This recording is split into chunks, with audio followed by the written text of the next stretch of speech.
2025 সালে নবোদয় পরীক্ষা দিতে গেলে আমরা কিভাবে প্রিপারেশন যদি বেসিসে অন্তত 1 থেকে 2 ঘন্টা করে তোমাকে প্রিপারেশন আর 30 পৃষ্ঠা করে প্র্যাকটিস করে টাইপের অঙ্ক করাবো, সেই টাইপের অঙ্ক আসবে, অঙ্কটা কাটা যায়, সেই ক্ষেত্রে আমাকে একটু নজরটা বেশি দিতে হবে। আমার প্রিয় ছাত্রছাত্রী, আজকে বেশ কিছুদিন ধরে আমি নিজের সময়ের কারণে আমি ভিডিও বার করতে পারছিলাম না। বিশেষ কারণে আমি একটু আটকে গেছিলাম। তো স্বাভাবিক কারণে বিভিন্ন জায়গা থেকে আমার যারা ইতিমধ্যে আমার ভিডিও যারা ফলো করে তারা বারবার করে রিকোয়েস্ট করেছে যে আপনি ভিডিও ছাড়ছেন না কেন। সেই কারণে আমি আবার নতুন উদ্যমে ভিডিওটা শুরু করছি। তো আজকে আমার যে আলোচনাটা, সেই আলোচনাটা আমি করব বিশেষ করে যেহেতু সামনে 2025 সালে আমাদের এই পরীক্ষা, এখন যারা বর্তমানে ক্লাস 5-এ পড়ছে তাদের জন্য 2025 সালে যে পরীক্ষা হবে সেই পরীক্ষার বিষয় নিয়ে আমি একটু আলোচনা করব যে আমরা মেইনলি কিভাবে প্রিপারেশনটা নেব। ইতিমধ্যে আমার যে ভিডিওগুলি বেরিয়ে গেছে সেই ভিডিওগুলি যারা এখনো ফলো করোনি তারা অবশ্যই ফলো করবে এবং তার মধ্যে থেকে নবোদয় সম্বন্ধে তোমরা অনেকটাই এগিয়ে যাবে, জানতে পারবে যে নবোদয়ের সিস্টেম, নবোদয় কিভাবে চলে, নবোদয়ের পড়াশোনা কিরকম, নবোদয় কোন ক্লাস পর্যন্ত আছে, নবোদয়ের অ্যাডমিশন সিস্টেম কি, সবটাই তোমরা ভিডিওগুলি যদি দেখো তাহলে তোমরা পেয়ে যাবে। এবার আমাদের যেটা আলোচনা, যেটা আজকে আমরা বিশেষ করে করব, যে কারণে আজকে আমাদের এই ভিডিওটা, সেটা হচ্ছে যে আমরা 2025 সালে নবোদয় পরীক্ষা দিতে গেলে আমরা কিভাবে প্রিপারেশন যদি নেব, যেখান থেকে আমরা একটা ক্র্যাক করার সম্ভাবনা থাকবে। কারণ দেখো, একটা জিনিস মাথায় রাখতে হবে যে আমাদের পরীক্ষা দেওয়া মানেই আমরা যে সবাই চান্স পাবো এরকম কোনো বিষয় নয়, কিন্তু তার মানে আবার এই নয় যে আমরা পরীক্ষা দেওয়ার ক্ষেত্রে কোনো রকম কার্পণ্য করবো বা ঠিক মতো পড়াশোনা করবো না।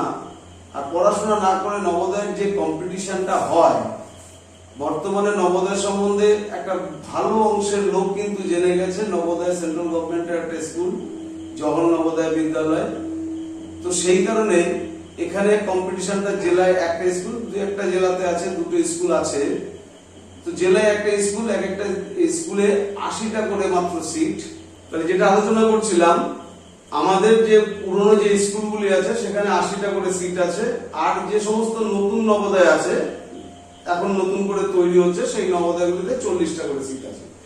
এবার স্বাভাবিক কারণে একটা জেলাতে একটা স্কুল 80টা সিট, তো স্বাভাবিক কারণে প্রচুর পরিমাণে অ্যাপ্লিকেশন করে এবং সেখান থেকেই আমাকে ক্র্যাক করতে হবে। তাহলে আমাকে পড়তে হবে কি করে? আমাদের এখানে আছে হচ্ছে তোমার ম্যাথমেটিক্স, ম্যাথ যেটা আছে সেটা আছে, আর আছে মেন্টাল অ্যাবিলিটি টেস্ট, আর একটা হচ্ছে তোমার লিটারেচার বা ভাষা জ্ঞান। তাহলে একটা আছে ভাষা জ্ঞান, একটা আছে মানসিক যোগ্যতা, আর একটা আছে অঙ্ক।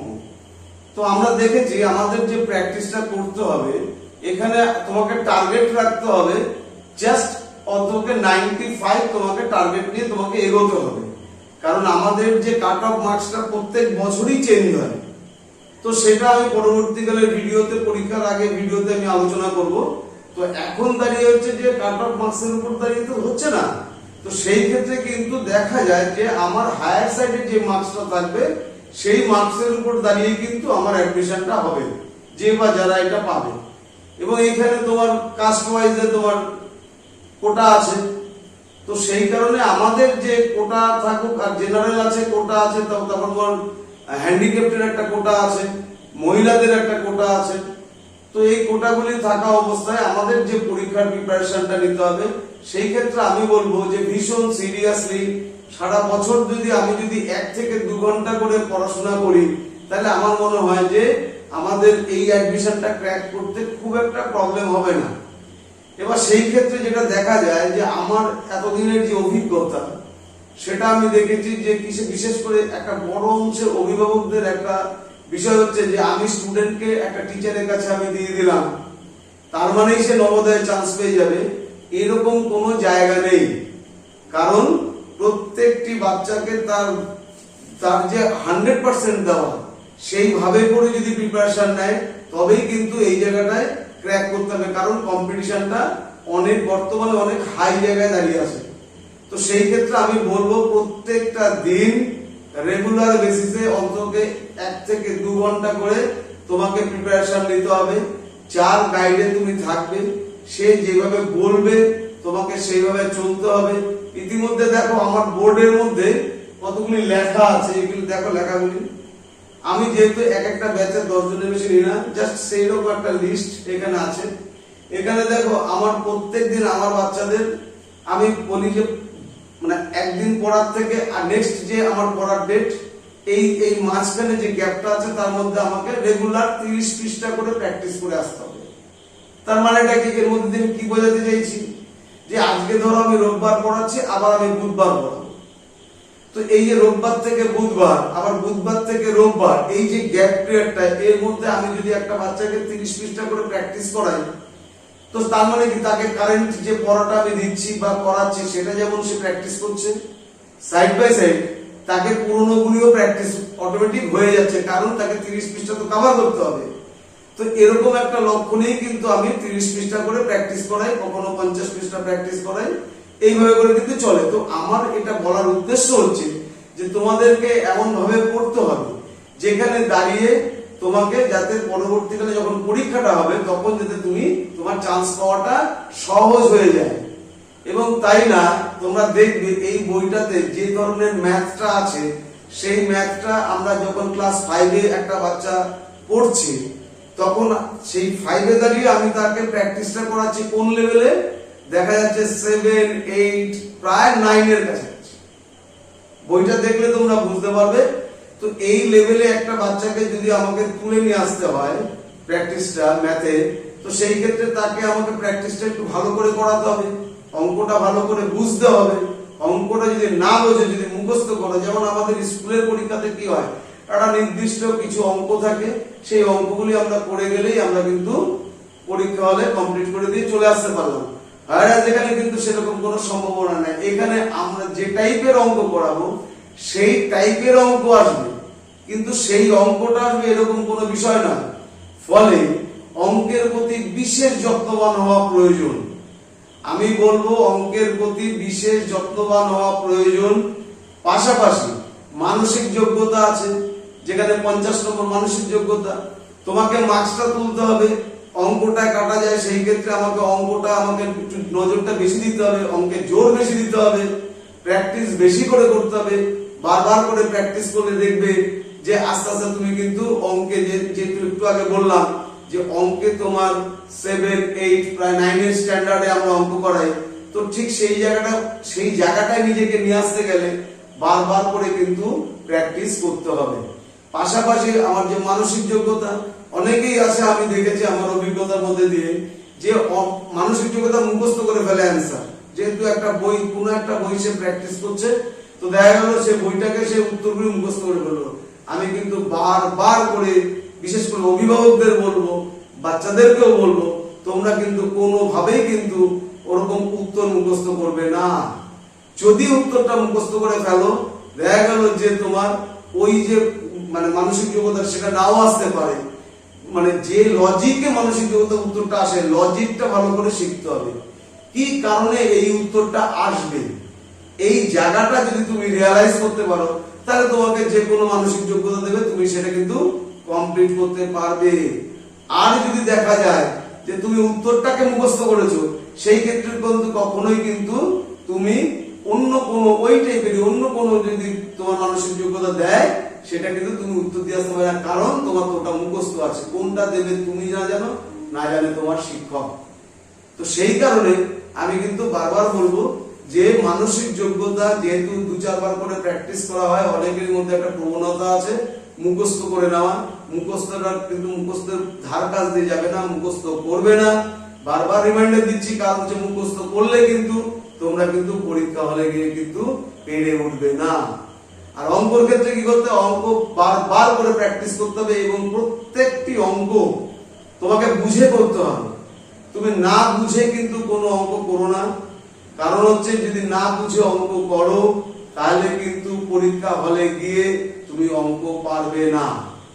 তো সেই ক্ষেত্রে আমাদের উচিত কি, আমাদের উচিত হচ্ছে অঙ্কগুলি সুন্দরভাবে বুঝে, যদি না বুঝি আমার যে গাইড থাকবে তাকে বারবার করে প্রশ্ন করা, যে স্যার আমি এই জায়গাটা বুঝতে পারছি না, আমাকে একটু ভালো করে বুঝিয়ে দিন। তো অটোমেটিক আমার বিশ্বাস সেই শিক্ষক নিশ্চয়ই তোমাকে বারবার করে বুঝিয়ে দিতে পারবে। এবং তোমাকে তুমি যাতে অঙ্কটা করতে পারো সেই জায়গাটা তুমি তৈরি হবে। এবং একটা জিনিস জানবে, কোনো শিক্ষক কিন্তু কাউকে চান্স পাইয়ে দেয় না। আমি জানি না কোন শিক্ষক কি বলবেন, আমি আমার মতটা আমি বলতে পারি যে শিক্ষকরা শুধুমাত্র সাহায্যকারী। শিক্ষকরা শুধুমাত্র সাহায্যকারী, কারণ তুমি যেটা না বুঝবে সেটা বুঝিয়ে দেওয়ার দায়িত্ব হচ্ছে একজন শিক্ষকের। তাহলে আজকে নবোদয়ে বলো বা যে কোনো পরীক্ষায় বলো, চান্সটা কিন্তু সেই স্টুডেন্টকেই পেতে হবে, সেই স্টুডেন্টকেই কিন্তু তৈরি হতে হবে। শিক্ষক মাত্র কিন্তু সাহায্য করবে। একজন শিক্ষকের কারণে কিন্তু, শুধুমাত্র একজন শিক্ষকের কারণে কিন্তু কোনো বাচ্চা কিন্তু নবোদয়ে চান্স পায় না। নবোদয়ের প্রত্যেকটি বাচ্চা তার নিজের যোগ্যতায় চান্স পায়। এটা হচ্ছে আমার ব্যক্তিগত মতামত। আমরা যারা শিক্ষক আছি, আমরা সেই বাচ্চাটিকে জাস্ট সাহায্য করি। সে যেটা না বুঝতে পারে সেটা বুঝিয়ে দেওয়াটাই হচ্ছে শিক্ষক হিসাবে আমার ডিউটি। তো আমি বলবো যে এই ক্ষেত্রে, যে ম্যাথের ক্ষেত্রে তোমরা কিন্তু ভালো করে বুঝে নেবে, নিয়ে কিন্তু অঙ্ক করবে। মানসিক যোগ্যতা, প্রত্যেকটি মানসিক যোগ্যতার যে লজিক আছে সেই লজিক অনুযায়ী করবে, তার বাইরে কিছু করবে না। আর হচ্ছে ভাষা জ্ঞান। ভাষা জ্ঞানে যেটা একটা সমস্যা হয় সেটা হচ্ছে যে দেখা যায় যে একটা কোশ্চেন এমন ভাবে কোশ্চেনের অ্যান্সারটা আসছে, খুব রেয়ার হয় এটা, যে দুটো অ্যান্সার মনে হচ্ছে একই টাইপের। তো সেই ক্ষেত্রে খুব ভালো করে তোমাকে গল্পটা পড়তে হবে। গল্পটা ভালো করে পড়ে তারপরে কিন্তু তোমাকে কোশ্চেনটা করতে হবে। এবার গল্পটা পড়ার ক্ষেত্রে কি এটা কি আছে, প্রথমে একবার গল্পটা পড়ে নিলে, নিয়ে কোশ্চেনগুলি করলে, আর কোশ্চেনটাকে মাথায় রাখবে। কোশ্চেনটা যে কটা অ্যান্সার করতে পারলে, যেটা পারলে না সেই কোশ্চেনটাকে মাথায় রেখে গল্পটাকে আবার করবে। দেখো কি সুন্দর তুমি উত্তর করে দিতে পারছো। কোশ্চেনটাকে দ্বিতীয়বার কোশ্চেনটাকে পড়ে, কোশ্চেনটা মাথায় রেখে তুমি গল্পটা করো, দেখো তোমার অ্যান্সার কিন্তু বেরিয়ে যাবে। তো সেই কারণে বলছি যে এই সিস্টেমে তুমি যদি প্রিপারেশনটাকে নিতে পারো, তাহলে কিন্তু নবোদয়ে চান্স সম্ভাবনা ম্যাক্সিমাম। আর পাশাপাশি গার্জিয়ানদের যে কথাটা আমি বলতে গিয়ে অন্য কথার মধ্যে টপিকে চলে এসেছি, অভিভাবকদের কাছে আমার একটা অনুরোধ থাকবে যে আপনারা শিক্ষকের কাছে দিয়েই কিন্তু কখনোই কিন্তু চুপ করে যাবেন না যে আপনার বাচ্চা চান্স পেয়ে গেছে। যোগ দেখেছেন, আমি খুব এক্সাম্পল দিই এই কথাটা। যোগ হচ্ছে দেখবেন যখন আপনাকে যোগ ধরে, সে যতক্ষণ না রক্ত পরিপূর্ণ হয়ে যায় ততক্ষণ কিন্তু যোগ কিন্তু নর্মালি ছাড়ে না। তো আমাদের অভিভাবকদের কিন্তু যোগ হতে হবে, কারণ বাচ্চাটি কিন্তু বুঝবে না, তার বয়সটা কিন্তু মাথায় রাখতে হবে। সে কিন্তু একটা শিশু, তাকে বোঝাতে হবে, তার পাশে বসতে হবে, সে কি করলো না করলো সেটা দেখতে হবে। তার যে গাইড আছে, তাকে যে পড়াচ্ছে, তার সাথে কন্টাক্ট রাখতে হবে। এই সিস্টেমে আপনি যদি বাচ্চার পেছনে লেগে থাকতে পারেন, তাহলে আমি বলবো অবশ্যই সুন্দর রেজাল্ট পাবেন। এবং সেই ক্ষেত্রে আপনি দেখবেন, যদি আপনি নিজেও বুঝতে পারবেন যে আপনার বাচ্চাটি কতটা তৈরি হলো। কোনো জায়গায় যদি আপনার মনে হয় আপনার বাচ্চা ঘাটতি হচ্ছে, সেই ক্ষেত্রে অবশ্যই আপনি আপনার যে শিক্ষক, যার কাছে আপনি বাচ্চাকে দিয়েছেন, তার সাথে আলোচনা করুন। দেখুন আপনার সমাধান বেরিয়ে যাবে। কোনো জায়গায় বাচ্চা হয়তো বলতে লজ্জা পায়, আপনি বাচ্চাকে বোঝান যে তুমি শিখতে গেছো একজন শিক্ষকের কাছে, তুমি ওখানে পরীক্ষা দিতে যাওনি। তুমি যেহেতু শিখতে গেছো, তোমার যে জায়গায় না বুঝবে সেই জায়গায় তুমি স্যারকে জিজ্ঞেস করবে, স্যার দেখবে ঠিক উত্তরটা তোমাকে বলে দেবে বা বুঝিয়ে দেবে। এইভাবে করে যদি আমরা প্রিপারেশনটা নিতে পারি, তাহলে আমাদের যে সামনের পরীক্ষা 2025 সালের হয় এন্ড অফ জানুয়ারি বা তোমার ফেব্রুয়ারির প্রথম দিকে হবে পরীক্ষা, সেইভাবে করে এখন থেকে সেই মানসিকতা নিয়ে পড়াশোনাটা করতে হবে। ওই শেষ টাইমে হয়ে যাবে, এই মানসিকতা নিলে কিন্তু অন্তত নবোদয়ের যে কম্পিটিশনের জায়গা বর্তমানে দাঁড়িয়ে আছে সেখানে কিন্তু হবে না। তো প্রথম থেকে আমি বলবো যে প্রত্যেকটি বাচ্চাকে যে তোমরা ঠিকমতো পড়াশোনা করো, এবং আমার এই ভিডিও যদি তোমাদের ভালো লাগে, এবং অভিভাবকদেরও বলবো যে যদি মনে হয় যে না এই ভিডিওটা একটা বাচ্চার ক্ষেত্রে উপকারে আসবে, তাহলে অবশ্যই তুমি তোমার বন্ধু বান্ধবদের সঙ্গে শেয়ার করো, লাইক করো এবং কমেন্টস করো, যাতে তারাও এই আগামী দিনে 2025 সালে যারা পরীক্ষা দেবে অন্তত কিছু উপকৃত হয়।